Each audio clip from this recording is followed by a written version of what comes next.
Operation Sindoor ఒక అద్భుతమైనటువంటి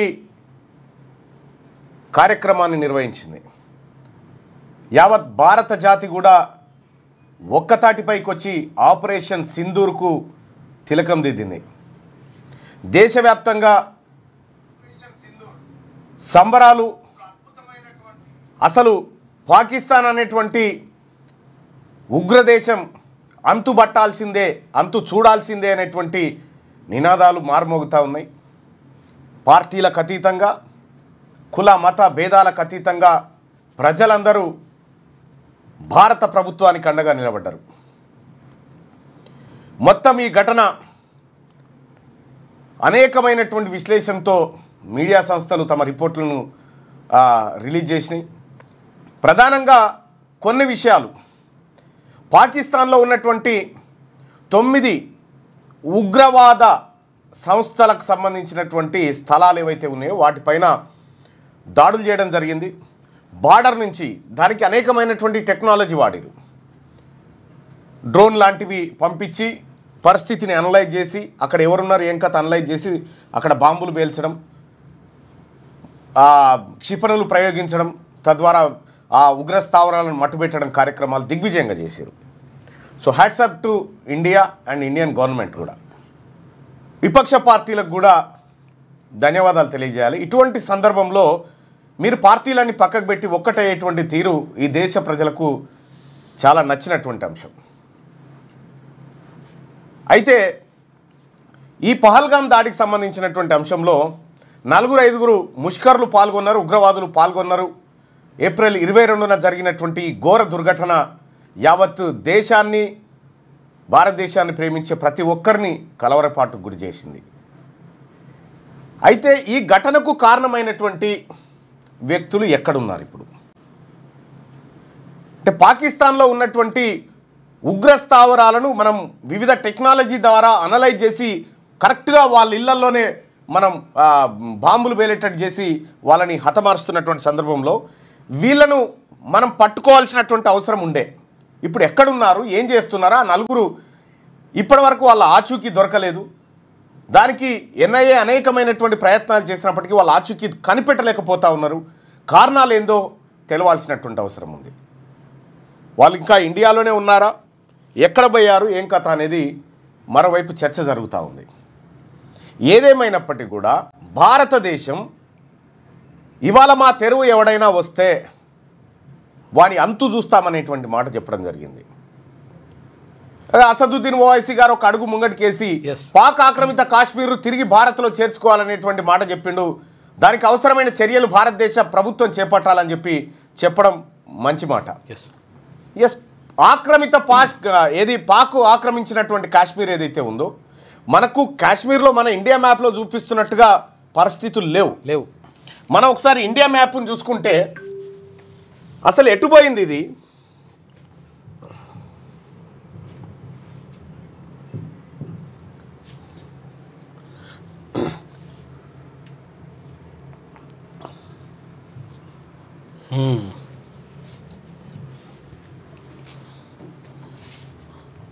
మనం దీన్ని ఒకసారి పరిశీలించాలి.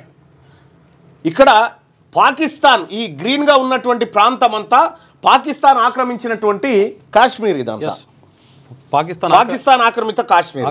ఇగో ఇటువైపు ఏమో ఆక్సై చీన్ అని చెప్పి ఇది చైనా ఆక్రమించినటువంటిది. సో ఇక్కడ ఈ సియాచిన్ ఈ ప్రాంతం ఏదైతే ఉందో ఇది పాకిస్తాన్ ఆక్రమించి చైనాకి ఇచ్చినటువంటి అంశం. ఇక్కడ మరి ఈ మ్యాప్లో మనకు మిగిలింది ఎంత? ఇదే ఇక ఈ కొమ్ములు పోయి జమ్మూ కాశ్మీరు, లదాఖ్, లేహు, ఇగో ఈ ప్రాంతాలు మిగిలినాయి. నుబ్రా వ్యాలీ, ఇదంతా ఈ కార్గిల్ ఈ ఏరియా మిగిలింది. మరి దీన్నంతా ఇదంతా పాకిస్తాన్ మాదని చెప్తున్నప్పటికీ కాదు. రాజా హరిసింగ్ హయాంలోనే ఈ జమ్మూ కాశ్మీర్ ప్రాంతాన్ని మేము భారత్తోనే కలిసి ఉంటామని ఇక్కడ వచ్చినటువంటి సందర్భంలో ఇదంతా రావాలి. కానీ పాకిస్తాన్ అక్రమంగా ఇదంతా ఆక్రమించింది. మనం ఇక్కడ గుర్తుపెట్టుకోవాల్సింది ఏంటంటే గతంలో 1965లో ఆ తర్వాత 70 ప్రాంతంలో కూడా మనం యుద్ధాలు చేసినాం. మనం యుద్ధం చేసి మనమే గెలిచి మన భూభాగం పోయింది వాళ్ళకి. కాబట్టి అక్కడ ఏం జరిగిందనేది పక్కన పెట్టి ఈ పాక్ ఆక్రమిత కాశ్మీర్ ఏదైతే ఉందో దీన్ని తిరిగి భారత్లో కలపడానికి ఆపరేషన్ సింధూర్ 2 జరగాల్సినటువంటి అవసరం ఉంది. ఎందుకంటే ఈ గ్రీన్ ప్రాంతం అంతా ఇప్పుడు వాస్తవానికి మనము భారతదేశ పటంలో చూస్తున్నటువంటి మనము మనదని చూపించుకోవడానికి చూపిస్తున్నాం, కానీ ఈ మొత్తం ఇదంతా పాకిస్తాన్ కంట్రోల్లో ఉంది. సో ఈ పాకిస్తాన్ కంట్రోల్లో ఉన్నటువంటి ఈ ప్రాంతాన్ని విముక్తి చేయాల్సినటువంటి అవసరం ఉంది. ఇక్కడే బలిస్తాన్ ఉంటుంది, ఆ తర్వాత రకరకాల ప్రాంతాలని పాకిస్తాన్ ఆక్యుపై చేసింది. ఇది ఎల్ఓసి లైన్ ఆఫ్ కంట్రోల్ అని చెప్తా ఉన్నాం. సో అంతర్జాతీయంగా కూడా భారతదేశానికి ఇలాంటి గుర్తింపే ఉంది, ఈ మ్యాప్ గుర్తింపే. కాబట్టి పాకిస్తాన్కి సంబంధించినటువంటి ఈ గ్రీన్ ఏరియానంతా మనము స్వాధీనపరచుకోవాల్సినటువంటి అవసరం ఉంది. వాళ్ళు ఎక్కడి నుంచి అయితే ఉగ్ర కార్యకలాపాలు చేస్తారో ఆ ప్రాంతం అంతా ఇదే. కాబట్టి దాన్ని మనం ఆక్రమించుకోవాల్సినటువంటి అవసరం ఉంది. భారతదేశం తిరిగి స్వాధీనం చేసుకోవాలి. అది ఇంకా ఎల్ఓసి ఇక్కడికే చేసింది చూడండి, లైన్ ఆఫ్ కంట్రోల్. ఇది ఎల్ఏసి అని చెప్పి అక్కడ లైన్ ఆఫ్ యాక్చువల్ కంట్రోల్ అని చెప్పి ఇక్కడ చైనాకు సంబంధించినటువంటిది. చైనా ఆక్రమించింది, చైనా ఆక్రమిత కాశ్మీరు, పాకిస్తాన్ ఆక్రమిత కాశ్మీరు. సో భారతదేశం ఇన్ని సంవత్సరాలుగా చైనాతో యుద్ధంలో ఓడిపోయింది. సో ఆ రోజు అమెరికా కనుక పూర్తి స్థాయిలో మనకు సహకారం అందించినట్టే చైనా పరిస్థితి వేరే ఉండేది. చైనా దగ్గర అత్యాధునిక వెపన్లు ఉండేటువంటి పరిస్థితుల్లో వాళ్ళు 20,000 మంది 25,000 మంది సైనికులు ఉంటే మనలు కేవలం 12,000 మంది సైనికులు దీంతో పోరాటలేక వాస్తవానికి అప్పుడు అమెరికా నుంచి గన్స్ తెప్పించిన అవి సీల్ తీసే వరకల్లా ఎక్కడిదక్కడ అయిపోయింది. సో ఇట్లా ఇది పోయింది. ఇప్పుడు కాశ్మీర్లో ఎట్లాగో అయింది మొదలు పెట్టుకున్నాం, అంతే మొదలు పెట్టుకున్నాం, దండగల పండుగ ఇది కూడా చేసేది అయిపోతుంది. మన భూమి మీద మనం తెచ్చుకుంటే అయిపోతుంది. వీటితో ఊకే ఖాయం ఎందుకు, మన పావుషేర్ మనం తీసుకుంటే ఇది ఒడిచిపోతుంది. సో దీని మీద పాకిస్తాన్ అంతర్జాతీయ సంస్థలకు ఎక్కడికెక్కినా కూడా ఇది న్యాయబద్ధంగా ఇండియా వాటా. ఇది అయితే విషయం ఏంటంటే అసలు యాక్చువల్గా పాకిస్తాన్ ఏం చేస్తుందంటే ఇక్కడ మతపరమైనటువంటి కల్లోలాలు సృష్టించి తర్వాత మనం మతము పాకిస్తాన్ అంటే ముస్లింలు ఉంటారు కాబట్టి మీరు అక్కడనే కలవండి అని చెప్పేసి వీళ్ళని అట్లా ప్రేరేపిస్తా ఉంది. అంటే ఇక్కడ ఉన్నటువంటి వాళ్ళని ప్రేరేపించి ఇండియా మీదకి పంపించి ఇక్కడ ఉగ్ర కార్యకలాపాలు చేపడతా ఉంది. కాబట్టి జరుగుతుంది. దీన్ని సమూలంగా మన కంట్రోల్లోకి తెచ్చుకుంటే తప్ప ఈ పాక్ ఆక్రమిత కాశ్మీర్లో జరిగే ఉగ్ర కార్యకలాపాలకు కట్టడిపడేటువంటి అవకాశం లేదు. కాబట్టి భారతదేశ ప్రభుత్వం ఆపరేషన్ సింధూర్ 2 చేయాలి. అది పాక్ ఆక్రమిత కాశ్మీర్ ఏదైతే ఉందో దీన్ని ఆక్రమించుకోవాలి. దీన్ని ఆక్రమించుకుంటే తప్ప ఈ పాకిస్తాన్ శనిపోదు. వీంతో యుద్ధం చేస్తే మన భూమి పోవుడేంది, వాటితో యుద్ధం చేసి 2 సార్లు గెలిచినాం. మనం గెలిచిన తర్వాత కూడా మన భూమి పోయింది. గెలిచినామని చెప్తున్నాం, వాడేమో ఆక్రమించాడు మన భూమిని. రైట్. ఈ రకంగా ఇది జరిగింది. భారతదేశం తీసుకున్నటువంటి ఈ ఆపరేషన్ సింధూర్ కార్యక్రమానికి యావత్ జాతి కూడా ఈ దేశానికి సెల్యూట్ కొడతా ఉంది, ఈ దేశ పౌరులుగా గర్వపడతా ఉంది. కానీ జరిగినటువంటి మనం ఈ ఆపరేషన్లు ఎందుకు ప్రారంభం చేయాల్సి వస్తుంది? అక్కడ పుల్వామా దాడి తర్వాత మనం ఒక సర్జికల్ స్ట్రైక్ చేయడం జరిగింది. ఇక్కడ పహల్గామ్లో జరిగినటువంటి ఘటన తర్వాత చేస్తారు. అంటే మన మీద దాడి జరిగిన తర్వాత మనము కొన్ని చర్యలు చేపడతా ఉన్నాం. తద్వారా సో అట్లా చేపట్టిన ప్రతి సందర్భంలో ఈ దేశంలో ఉన్నటువంటి ప్రతి పౌరుడు భారత ప్రభుత్వానికి అండగా నిలబడతా ఉన్నాడు. ఇక్కడ మనం గమనించాల్సింది ఏంటంటే ఈ దేశంలో ఉన్నటువంటి పౌరులు ఎందుకు చనిపోవాలి, ఎన్ని రోజులు చనిపోవాలి? మనమందరం కూడా ఆలోచన చేయాల్సిన విషయం ఏంటంటే శాశ్వత పరిష్కారం కావాలి. ఈ దేశానికి ఉగ్రమూకల నుంచి విముక్తి, శాశ్వత పరిష్కారం రావాలి. పూర్తి స్థాయిలో శాశ్వత పరిష్కారం దక్కుతుందా అంటే అది సెకండరీ. కానీ శాశ్వతంగా మాత్రం ఆ దిశగా చర్యలు జరగాలి. దానికి మార్గం ఈ పాకిస్తాన్ ఆక్యుపైడ్ కాశ్మీర్ ఏదైతే ఉందో దీన్ని కంప్లీట్గా ఇండియా భారత్లో విలీనం చేసుకుంటే తప్ప, భారత ఆధీనంలోకి తెచ్చుకుంటే తప్ప వాళ్ళ ఉగ్ర కార్యకలాపాలకు కట్టడి వేసే పరిస్థితి ఉండదు. ఇక రెండో విషయం, ఇక్కడ నిన్న 9 ఉగ్రస్థావరాలకు సంబంధించినటువంటి పాకిస్తాన్ ఉగ్రవాద సంస్థలకు సంబంధించినటువంటి స్థావరాలపైన భారత్ ఆపరేషన్ సింధూర్ పేరుతో దాడులు చేసింది. చాలామంది అందులో చనిపోయారు ఉగ్రవాదులు కూడా. అయితే మసూద్ అజార్ అనేటువంటి వ్యక్తి, వాడు అత్యంత కీలకమైనటువంటి వ్యక్తి. ఈ మసూద్ అజార్ అనేటోడు ఎవడు ఎక్కడి నుంచి వచ్చిండు అని అంటే లష్కర్-ఏ-తోయిబాకు సంబంధించి వాడు. అయితే ఇతను 2-3 సంస్థలు స్థాపించిండే. మనది కాబూల్లో ఇది విమానం హైజాక్ అయింది చూసిరుగా, కాందహార్ విమానం హైజాక్ అయింది. విమానం హైజాక్ అయిన దాంట్లో హైజాకర్లు విమానాన్ని హైజాక్ చేసి CI-814 విమానం నెంబర్ CI-814 విమానాన్ని హైజాక్ చేసి భారత ప్రయాణికులను హైజాక్ చేసినటువంటి సందర్భంలో ఇక్కడ వాస్తవానికి అది ఢిల్లీ రావాల్సినటువంటి విమానాన్ని అటు అమృత్సర్ తీసుకుపోయి అమృత్సర్ కాడ వీలు కాకపోతే లాహోర్లో బల్మీకి దించి మళ్ళీ అక్కడ ఫ్యూయల్ నింపుకొని అక్కడ నుంచి కాందహార్ పోయింది. కాందహార్ పోయి ఆడ వారం రోజులు ఆడ పెట్టుకున్నారు. విమానాన్ని హైజాక్ చేసి ఆ ఉగ్రవాదులు ఆ విమానం పక్కపొంటి మంటలు పెట్టుకొని కాపుకొని ఏందిరా మీ డిమాండ్ అంటే భారత జైల్లో ఉన్నటువంటి అజార్ మసూద్ ఎవడైతే మనం ఎవరింటి మీద అయితే దాడి చేసినామో వాడు 1994లో భారతదేశానికి పట్టుబడ్డాడు. అనంతనాగ్ జిల్లాలో 1994లో దొంగ గుర్తింపు వాడు పెట్టుకొని తిరుగుతూ ఉంటే భారత ప్రభుత్వం పట్టుకొని వాడిని జైలు వేస్తే వాడిని విడిపించడం కోసం విమానం హైజాక్ చేశారు. వానితో పాటు ఇంకో 2-3 ఉగ్రమూకల్ని విడిపించుకొని తాలిబాన్లు తీసుకొని పోయారు. సో అది పేరుకు తాలిబాన్లు తీసుకుపోయినా కూడా అది పాకిస్తాన్ ప్రమేయంతో జరిగిందనేది అందరికి తెలిసినటువంటి అంశం. మరి అదే మసూద్ అజార్ అనేటోడు ఇవాళ పాకిస్తాన్లో ఉండి భారతదేశంలో ఉగ్ర కార్యకలాపాలను ప్రేరేపిస్తూ ఉన్నాడు. మరి ఇప్పుడు మనం 9 స్థావరాల మీద దాడి చేసినాం. మరి 9 ఉన్నాయా పాకిస్తాన్లో? ఎన్ని ఉన్నాయి? అనేకమైనటువంటివి ఉన్నాయి. ఒకసారి మనం బోర్డు పెడితే ఎన్ని ఉగ్ర సంస్థలు అగ్ర ఉగ్ర సంస్థలు ఇక్కడ తిష్టేసినాయి అనేది ఒకసారి చూస్తే 40 నుంచి 50 ఉన్నాయని చెప్పేసి ఇంతకుముందున్న ఎవరు క్రికెటర్ ఆయన ఉండేగా పాకిస్తాన్ అధ్యక్షుడు. ఉగ్ర సంస్థలు పాకిస్తాన్లో ఉన్నటువంటి ఉగ్ర సంస్థలు వాటి కార్యకలాపాల విషయం ఒకసారి పరిశీలిస్తే ఈ సింధూర్ ఏ సరిపోలే, ఇంకా సింధూర్ ఏ సరిపోలే.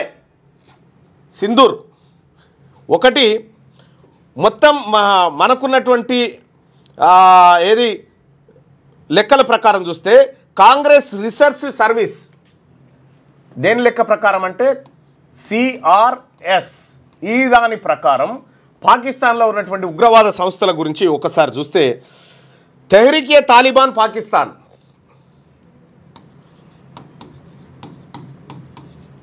తెహ్రీకే తాలిబాన్ తాలిబాన్ పాకిస్తాన్,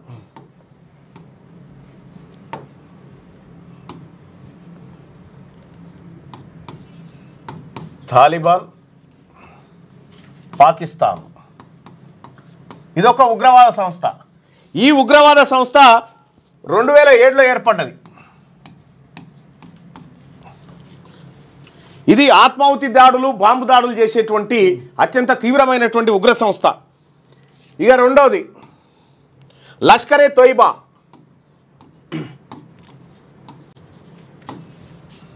దీన్ని కూడా వాడే స్థాపించుండు లష్కరే తోయిబా మసూద్. ఇది 1980లో ప్రారంభమైంది.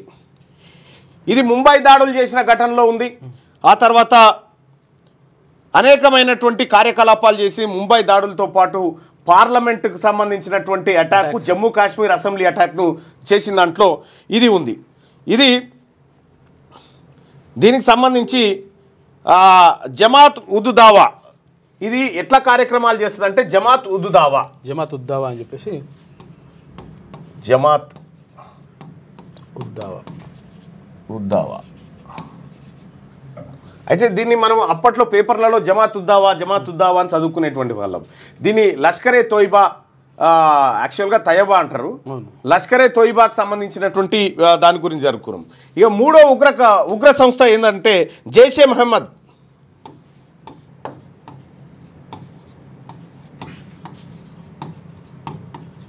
జైషే మహమ్మద్ ఉగ్ర సంస్థ. ఇది 2000 సంవత్సరంలో స్థాపించబడ్డది. దీనిపైన ఆరోపణలు 2001లో భారత పార్లమెంట్ పైన దాడి, ఆ తర్వాత పుల్వామా దాడి 2019లో పుల్వామా ఈ సంస్థ చేసినటువంటి. ఇక Al Qaeda in the Indian subcontinent, Al Qaeda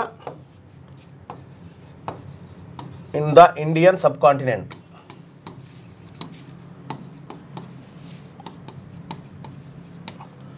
Indian సబ్ కాంటినెంట్లో ఇది 2014లో ప్రారంభమైంది. 2014లో ఇది ప్రారంభమైంది. ఇవి 4 అత్యంత క్రూరమైన తీవ్రవాద సంస్థలు అయితే వీటికి తోడు ఇంకా మరికొన్ని ఉన్నాయి. ఒకటి ఇస్లామిక్ స్టేట్ బొరాసన్ ప్రావిన్స్, 5 కదా, ఇస్లామిక్ స్టేట్ బొరాసన్ ప్రావిన్స్. ఈ సంస్థ వచ్చేసి పాకిస్తాన్, ఆఫ్ఘనిస్తాన్లో దాడులు చేస్తుంది. ముఖ్యంగా మతపరమైన మైనారిటీలపైన దాడులు చేస్తుంది ఈ సంస్థ. సిపాహుయే నహాబా పాకిస్తాన్ SSP 6 SSP. ఈ సంస్థ షియా ముస్లింలకు వ్యతిరేకంగా, షియాలు సున్నీలు ఉంటారు కదా, షియాలకు వ్యతిరేకంగా ఉంటుంది.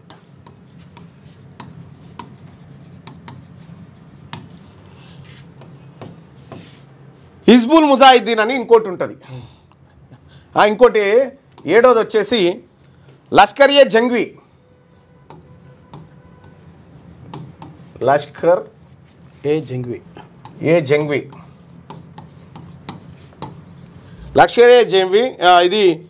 ఇది దీంట్లో నుంచి విడిపోయి ఉద్భవించినటువంటి సంస్థ. ఇది కూడా షియా ముస్లింలపై దాడులకు బాధ్యత వహిస్తుంది. ఇది కూడా సేమ్ షియా ముస్లింల మీద. ఇక 8వది వచ్చేసి హిజ్బుల్ ముజాహిద్దీన్.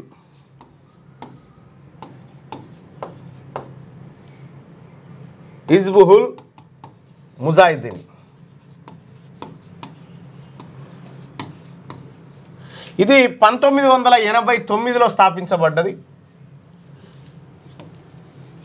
ఇది కాశ్మీర్లో క్రియాశీలకంగా పనిచేసేటువంటి సంస్థ ఈ హిజ్బుల్ ముజాహిద్దీన్. ఇక 9వది వచ్చేసి హర్కతుల్ ముజాహిద్దీన్.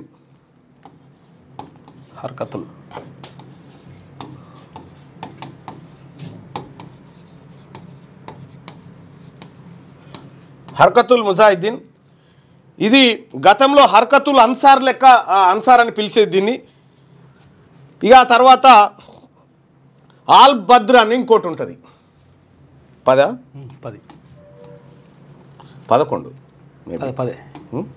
9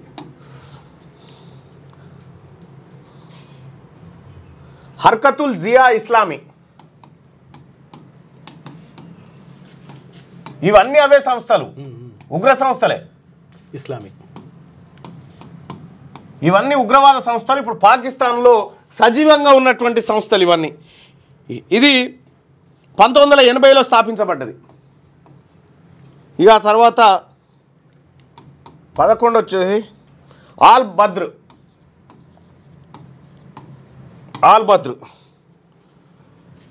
ఇది జమ్మూ కాశ్మీర్లో దాడులు చేయడం కోసం మాత్రమే పాకిస్తాన్ తయారు చేసినటువంటి సంస్థ. జేకే దాడులు. Good right. 12 వచ్చేసి జమాతుల్ ముజాహిద్దీన్.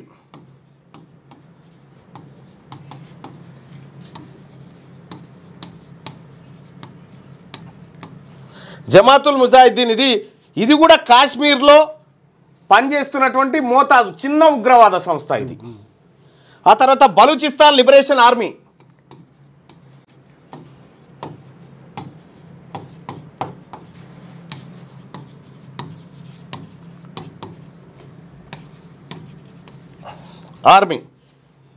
ఆ తర్వాత 14 ఇస్లామిక్ మూమెంట్.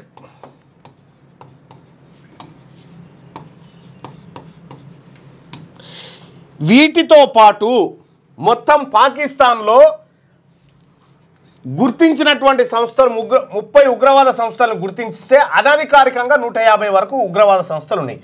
మరి ఇప్పుడు మనం 9 లక్ష్యాలుగా చేసుకున్నాం, 9 చేసినాం. కానీ మరి వీటి సంగతి ఏంది? ఇవి ఎప్పటికైనా ఉన్నాయే కదా. పాకిస్తాన్ తాత్కాలికంగా మాది ఉగ్రదేశము, మేము కూడా నష్టపోతున్నామని పశ్చాత్తాప పడినప్పటికి కూడా మరి పరిస్థితులు మాత్రం దీనికి భిన్నంగా ఉన్నాయి కదా.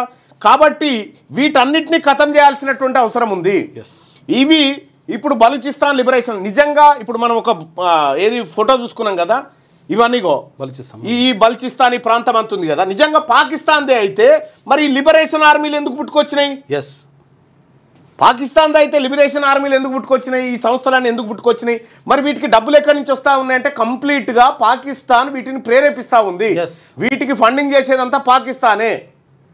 అంటే భారత్ను నైతికంగా అన్ని రకాలుగా దెబ్బకొట్టడానికి పాకిస్తాన్ ఈ మార్గాన్ని ఎంచుకుంది. సో ఇప్పుడు ఆపరేషన్ సింధూర్ అయినా సర్జికల్ స్ట్రైక్ అయినా మనం వీటినే టార్గెట్ చేస్తూ ఉన్నాం. కానీ ఈ మొదటికే మొత్తం గుంజుకుంటే ఒడిచిపోతుంది వీంతో లొల్లి. అంతే, మొదటికే మొత్తం గుంజుకుంటే వీంతో లొల్లిబాయ, వీంతో పంచాయతీ లేదా. ఇక ఈ రకమైనటువంటి కార్యక్రమం జరగాలి. మొత్తానికి భారతదేశం చేస్తున్నటువంటి ఈ స్ట్రైక్స్ ఏవైతే ఉన్నాయో వీటినే టార్గెట్ చేస్తూ ఉన్నాం. కానీ ఏవైతే ఉన్నాయో మన సుదర్శన్ కూడా ఇవి వేసిండు, ఆర్మీ కలర్ షర్ట్ వేసుకొచ్చిండు. అవసరమైతే మళ్ళీ పోతామని చెప్పేసి మాజీ ఆర్మీ ఉంటారు ఆఫీసర్లు వాళ్ళందరూ అంటారు మేము రెడీగా ఉన్నాం, ఒకవేళ ఒకవేళ అవసరం ఉంటే మేము 100% వస్తామని చెప్తున్నారు. ఆర్మీ టీ షర్ట్ వేసిండు పో అని చెప్పి రామ్ గోపాల్ వర్మ అట ఆయన పేరు, ఆయన పెట్టిండు. Good morning to Bharat. Yes, ఈ సింధూర్కు సంబంధించినటువంటి ఆపరేషన్ ఏదైతే ఉందో ఇది అందరం కూడా మద్దతు ఇచ్చి ఈ భారతదేశానికి అండగా నిలబడాలి. ఇర్రెస్పెక్టివ్ ఆఫ్ పార్టీలు, అంతే, ఇర్రెస్పెక్టివ్ ఆఫ్ పార్టీస్ అందరం అన్ని పక్కకు పెట్టి ఈ విషయంలో దేశం మీద దాడి జరిగినప్పుడు ఖచ్చితంగా ఈ దేశం అంతా ఒక్క తల్లి పిల్లలుగా మారాల్సిందే. దేశంలో సమస్యలు ఉన్నప్పుడు ప్రతి విమర్శలు సహజం, అంతర్గతంగా వేరు.